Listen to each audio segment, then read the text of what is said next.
Hello students, how are you? Stay home and be safe and continue your studies, okay? Now from this video, we'll start to take our grammatical portion, and one of the most important grammatical items is change the voice. And from this item, we begin our grammatical portion, okay? In this video today, we'll learn how to change the voice of a sentence from active to passive and passive to active.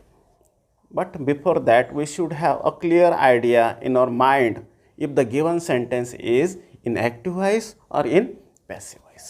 दिलेलं वाक्य change the voice कसं करायचं, active व्हॉइसचं passive कसं करायचं, पॅसिव्हचं active कसं करायचं हे आपल्याला बघायचं आहे. But before that we will see some basic things about the active voice of the sentence and about the passive voice of the sentence, okay? If we have been given a sentence to change a voice, for changing a voice of a sentence, we should have a clear idea in our mind if the given sentence is in active voice or in passive voice, okay? तर विद्यार्थी मित्र, आज आपल्याला change the voice बघायचं आहे आणि एखाद्या सेंटेन्सचं change the voice कसं करतात ते पाहायचं आहे. पण त्याआधी काही बेसिक थिंग्स आपल्याला माहिती असणं गरजेचं आहे या बाबतीत. एक पहिली गोष्ट की आपल्याला दिलेलं सेंटेन्स चेंज द व्हॉइस करता दिलेलं सेंटेन्स हे ॲक्टिव्ह व्हॉइसमध्ये आहे की पॅसिव्ह व्हॉइसमध्ये आहे हे माहिती असलं तर मग आपण ॲक्टिव्हचं पॅसिव्ह करू, पॅसिव्हचं ॲक्टिव्ह करू, बरोबर ना. मग आता हे ओळखायचं कसं, how to recognize if the given sentence is in active voice or in passive voice. साधी सिंपल ट्रिक आहे त्याची ओळखण्याची की हे सेंटेन्स दिलेलं सेंटेन्स ॲक्टिव्ह व्हॉइसमध्ये आहे की पॅसिव्ह व्हॉइसमध्ये आहे. बघू आपण हे there are 2 sentences on the board. The first one is Sameer wrote a story. एक सेंटेन्स आहे बोर्डवरती. आता हे ॲक्टिव्ह व्हॉइसमध्ये आहे की पॅसिव्ह व्हॉइसमध्ये आहे ओळखायचं असलं तर एकच गोष्ट करायची की याच्यातला व्हर्ब बघायचा कुठला आहे. व्हर्ब सांगेल आपल्याला हे ॲक्टिव्ह व्हॉइस आहे की पॅसिव्ह व्हॉइस आहे, कारण व्हॉइस हा व्हर्बचा असतो. व्हर्ब फॉर्म हा ॲक्टिव्ह व्हॉइसमध्ये किंवा पॅसिव्ह व्हॉइसमध्ये असतो, म्हणून इथे कळेल आपल्याला. तर बघूया आपण आता हे first sentence. What is the first sentence? Sameer wrote a story. आता याच्यामधलं हा Sameer it is a subject and after subject we have a verb. Verb कुठला आहे मग? and after verb we get object, okay? 3 basic things of a sentence. तर इथे verb आहे wrote. आता यावरनं आपल्याला लक्षात घ्यायचं की हा ॲक्टिव्ह व्हॉइस आहे की पॅसिव्ह व्हॉइस आहे. कसं लक्षात येईल? फार सिंपल ट्रिक आहे त्याची की हा व्हर्बचा फॉर्म कुठला आहे हा बघायचा. हा फॉर्म जर टू बी प्लस V3 हा व्हर्ब फॉर्म कुठल्याही दिलेल्या सेंटेन्समधला व्हर्ब फॉर्म जर टू बी प्लस V3च्या फॉर्ममध्ये असेल पॅसिव्ह व्हॉइस आणि या फॉर्ममध्ये नसेल, टू बी प्लस V3च्या फॉर्ममध्ये नसेल तर मग ते सेंटेन्स ॲक्टिव्ह व्हॉइस, ओके? एवढं हे साधं आहे. बघूया मग आता फर्स्ट सेंटेन्स आपलं ॲक्टिव्ह व्हॉइस आहे की पॅसिव्ह व्हॉइस आहे. व्हर्ब बघावं लागेल. व्हर्ब काय आहे? रोट. फक्त एक मेन व्हर्ब आहे, याच्यामध्ये कुठलाही हेल्पिंग व्हर्ब नाही आहे किंवा टू बीचं रूप नाही आहे. आपल्याला पॅसिव्ह व्हॉइस आहे का तर टू बीचं रूप पाहिजे, ते टू बीचं रूप नाही आहे. क्रियापद कुठल्या फॉर्ममध्ये आहे? रोट V2मध्ये आहे, पास्ट फॉर्ममध्ये आहे, म्हणजे V3सुद्धा नाही आहे आणि टू बीचं रूपसुद्धा नाही आहे. म्हणजे पॅसिव्ह व्हॉइस आहे का? नाही. पॅसिव्ह व्हॉइस नाही तर मग हा सेंटेन्स कुठल्या व्हॉइसमध्ये आहे? ॲक्टिव्ह व्हॉइसमध्ये आहे. करेक्ट. बघा हे सेंटेन्स आहे ॲक्टिव्ह व्हॉइसमध्ये. Now we have one another sentence on the board. हे सेकंड सेंटेन्स आहे. बघू आपण हे कुठल्या व्हॉइसमध्ये आहे. हे काय आहे sentence? A story was written by Sameer. A story was written by Sameer. हे ओळखायचं आपल्याला ॲक्टिव्ह व्हॉइस आहे की पॅसिव्ह व्हॉइस आहे. ओळखण्याचं काय तंत्र? व्हर्ब बघायचं ह्याचा. व्हर्ब कुठे आहे? सब्जेक्टच्या नंतर व्हर्ब. हा सब्जेक्ट आहे आणि यानंतर इथे हा व्हर्ब. हा व्हर्ब बघा, वॉज आपल्याला माहिती आहे टू बीचं रूप आहे किंवा हेल्पिंग व्हर्ब आहे आणि रिटन हा मेन व्हर्ब आहे. म्हणून इथे दोन व्हर्ब आहे, helping verb and main verb. मग दोन्ही सोबत म्हणायचे. कसं म्हणणार? A story was written. म्हणताना वॉज रिटन एकत्र म्हणायचे, कारण हे दोन्ही मिळून व्हर्ब बनतोय. वॉज रिटन, सॉरी हा व्हर्ब आहे वॉज रिटन. आता हा व्हर्ब बघू कुठल्या फॉर्ममध्ये आहे. बघा सुरुवातीला वॉज आहे, म्हणजे टू बीचं रूप आहे. रिटन, राईट, रोट, रिटन थर्ड फॉर्म आहे, V3 आहे. ओके, टू बीचं रूप आहे, V3 आहे, म्हणजे पॅसिव्ह वॉइस आहे. या पद्धतीने आपल्याला ओळखायचं. The second sentence is in passive voice. Okay, आता ह्या पद्धत कळलं तुम्हाला? ॲक्टिव्ह वॉइस आहे की पॅसिव्ह वॉइस आहे हे पहिल्यांदा आपण डिटरमाइन करायचं, हे ठरवून घ्यायचं. नंतर मग पुढची प्रोसेस की त्याचं ट्रान्सफॉर्मेशन कसं करायचं.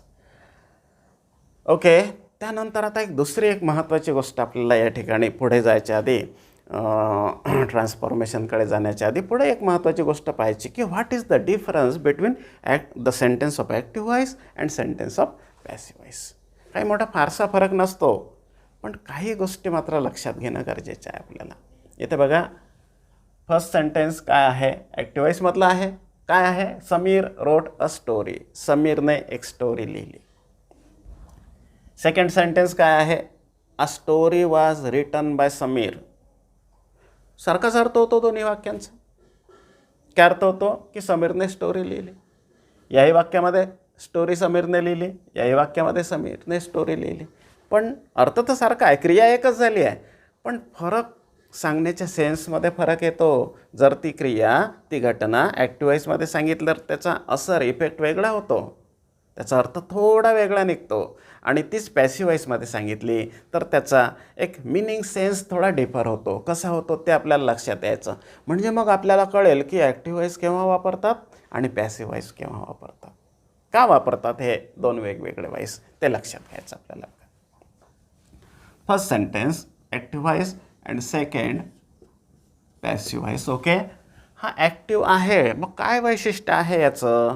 यामध्ये बघा, सेंटेन्स आहे Sameer wrote a story. In the first sentence the subject of the verb is active.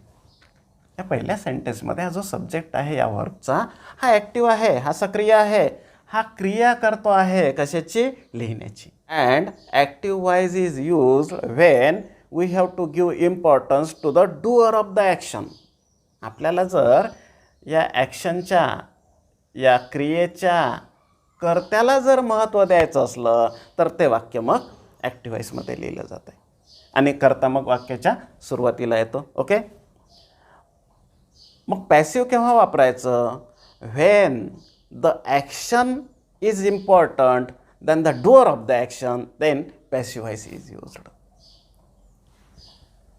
जर कर्त्यापेक्षा कृती महत्त्वाची असेल, एखादी आपल्याला कृतीला महत्त्व द्यायचं असेल तर मग ती घटना पॅसिव्ह व्हॉइसमध्ये वापरली जाते. इथे बघा, दुसऱ्या वाक्यामध्ये दिसते आपल्याला की हा जो कर्ता आहे, क्रिया करणारा, हा शेवटी गेला आहे, कृती आधी आली आहे. कृती काय आहे? स्टोरी लिहिण्याची. अ story was written by Sameer. कृती महत्त्वाची, ती पहिल्यांदा लिहिली. तसं इंग्लिशमध्ये एक सिम्पल रूल आहे, जी गोष्ट जास्त महत्त्वाची, जास्त इम्पॉर्टंट आहे ती सेंटेन्समध्ये पहिल्यांदा आहे, त्याने कमी कमी महत्त्वाच्या गोष्टी नंतर नंतर जोडत जातात. याला ॲक्टिव्ह व्हॉइस किंवा पॅसिव्ह व्हॉइस का म्हणलं जाते अशा सेंटेन्सला? बघा, या ॲक्टिव्ह व्हॉइसच्या सेंटेन्समध्ये काय आहे? Sameer wrote a story. हा जो सब्जेक्ट आहे हा ॲक्टिव्ह आहे, हा क्रिया करतो आहे इथे, म्हणून हे सेंटेन्स ॲक्टिव्ह व्हॉइस. बट या पॅसिव्ह व्हॉइसमधलं सेंटेन्समधलं सब्जेक्ट बघा, काय आहे subject? A story. A story was written. A story, हा सब्जेक्ट ॲक्टिव्ह आहे का? हा सब्जेक्ट काही क्रिया करतो का? स्टोरी क्रिया करते का लिहिण्याची? नाही, स्टोरी नाही क्रिया करत, स्टोरीवर क्रिया केली जाते. इथे हा सब्जेक्ट आहे पॅसिव्ह व्हॉइसमधला, हा स्वतः सक्रिय नाही आहे, यावर क्रिया केली जाते. He is the receiver of the action, he is not the doer of the action, he is receiver of the action. हा पण एक महत्त्वाचा मोठा फरक आहे. आणि म्हणून तर मग हा इथला सब्जेक्ट हा क्रिया करतो का? नाही करत, म्हणून हा पॅसिव्ह आहे, निष्क्रिय आहे. नाव will proceed on how to change the voice, how to transform the sentence from active to passive and passive to active. Okay, you can see one sentence on the board. We have to change the voice of the sentence, but at first we have to decide if the given sentence is in active voice or in passive voice. Then we can proceed on, we can change the voice of the sentence. Okay, बघूया आपण पहिल्यांदा की ठीक आहे, याचं change the voice करायचं आहे. आणि पहिल्यांदा मग पाहावं लागेल ना हे दिलेलं वाक्य ॲक्टिव्ह व्हॉइसमध्ये आहे की पॅसिव्ह व्हॉइसमध्ये आहे, बरोबर ना. कसं बघायचं? याच्यातलं व्हर्ब बघायचा, त्यावरनं कळेल आपल्याला. हां, आता वाक्यामध्ये कधी सुरुवातीलाच नेहमी सब्जेक्टच असतो असं नाही, मॅक्झिमम सब्जेक्ट असतो, पण कधी कधी एक टाईम डिनोटिंग वर्ड्स असतात, जसं नावडेज, नॉर्मली, टुडे. हा नावडेज वेळ सांगणारा, आजकाल असा शब्द हा सब्जेक्ट आहे का? मग नाही. मग सब्जेक्ट करता कोण आहे असेल? हा सब्जेक्ट आहे आणि सब्जेक्टच्या नंतरचा व्हर्ब, मग आपल्याला हा व्हर्ब आहे. मग आधीच आपण पाहिलं की ओळखायचं कसं ॲक्टिव्ह व्हॉइस आहे की पॅसिव्ह व्हॉइस आहे. हा व्हर्ब फॉर्म काय आहे ते तो बघायचा. टू बी प्लस V3 या फॉर्ममध्ये आहे का? व्हर्ब आहे यूज. आधी टू बीचं रूप दिसतं आहे कुठलं? नाही आहे. हा यूज, यूज्ड, यूज्ड. V3 आहे का? नाही, V1 आहे, प्रेझेंट फॉर्ममध्ये आहे. याचा अर्थ हा पॅसिव्ह व्हॉइस नाही आहे, ॲक्टिव्ह व्हॉइस आहे. हा ॲक्टिव्ह व्हॉइस आहे. आणि मग आता आपल्याला याचा पॅसिव्ह व्हॉइस बनवायचा. काय करायला लागेल? We will go through only the 3 steps.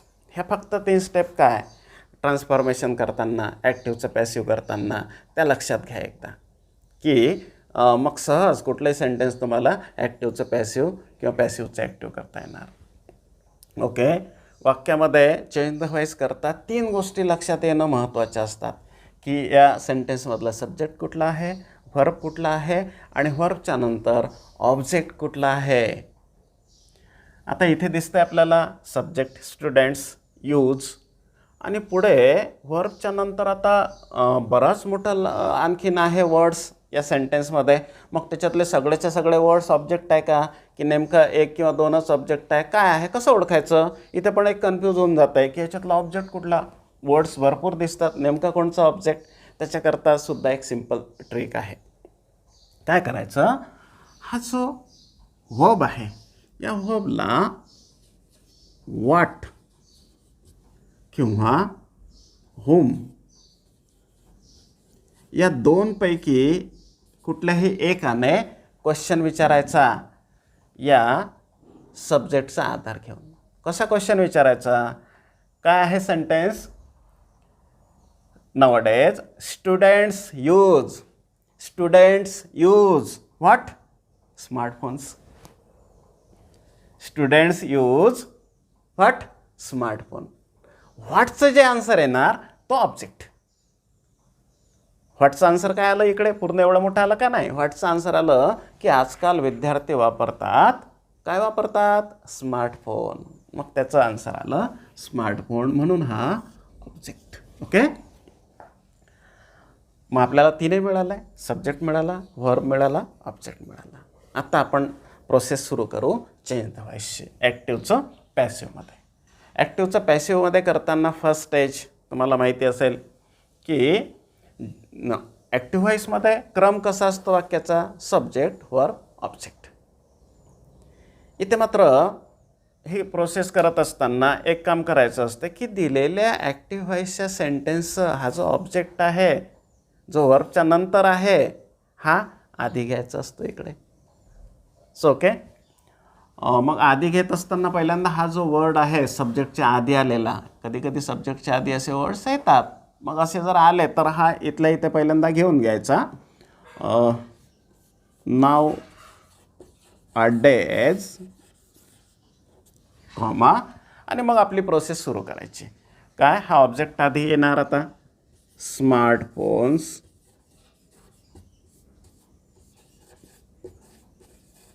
Okay, smartphones. म्हणजे हा ऑब्जेक्ट आता सब्जेक्ट म्हणून आला, सब्जेक्टच्या नंतर व्हर्ब येतो, पण या पॅसिव्ह व्हॉइसमध्ये व्हर्ब फॉर्म पॅसिव्ह फॉर्ममध्ये येणार. मग इथे या व्हर्बचा पॅसिव्ह फॉर्म कसा करायचा बघा, सोपा आहे. इथे दिलेला आपल्याला पॅसिव्ह फॉर्म काय, टू बी प्लस V3. मग आपल्याला इथे टू बीचं रूप घ्यायला लागेल. पहिल्यांदा टू बीचं रूप कोणचं घ्यायचं हे ठरेल या दिलेल्या वाक्यातल्या व्हर्बवरून.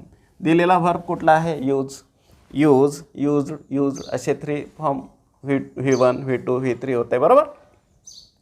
मग आता दिलेला जो प्रेझेंट टेन्समध्ये आहे म्हणून टू बीचं रूपसुद्धा इथे घ्यायचं प्रेझेंट टेन्समधलं. प्रेझेंट टेन्समधलं टू बीचे रूप ॲम, इज, आर या 3 पैकी एक घ्यायचं. इथे जे सूट होईल, या सब्जेक्टला जे सूट होईल या 3 पैकी. इथे दिसतंय स्मार्टफोन्स, अनेक वचन आहे आणि अनेक वचन आहे म्हणून टू बीचं रूप कुठलं येणार, आर. स्मार्टफोन्स आर आणि याचं V3 काय येतंय, used. Nowadays smartphones are used. इथपर्यंत आलो आहे आपण. आता याच्यानंतर हा एजंट घ्यायचा असतो, पण जर या ऑब्जेक्टच्या पुढे आणखीन काही एक्स्ट्रा इन्फॉर्मेशन दिली असली तर ही इथे पहिल्यांदा जोडून घ्यायची, नंतर मग एजंट इकडे घ्यायचा. इथे इन्फॉर्मेशन आहे अजून जोडून देऊ मग आपण इथे. टू अटेंड ऑनलाइन क्लासेस,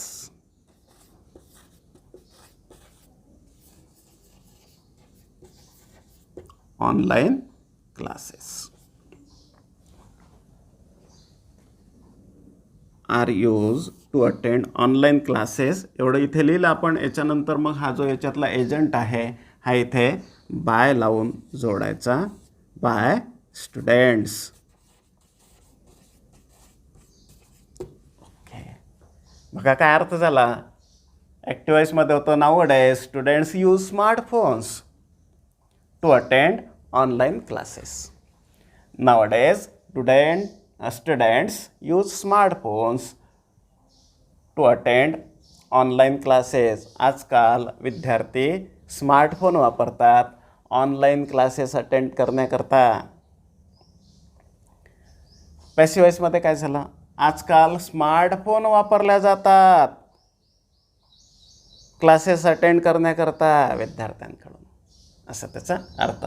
इथे जर आपल्याला विद्यार्थी स्मार्टफोन वापरतात, विद्यार्थ्यांवर भर द्यायचा असलं तर ते आपण ॲक्टिव्ह व्हॉइसमध्ये म्हणू.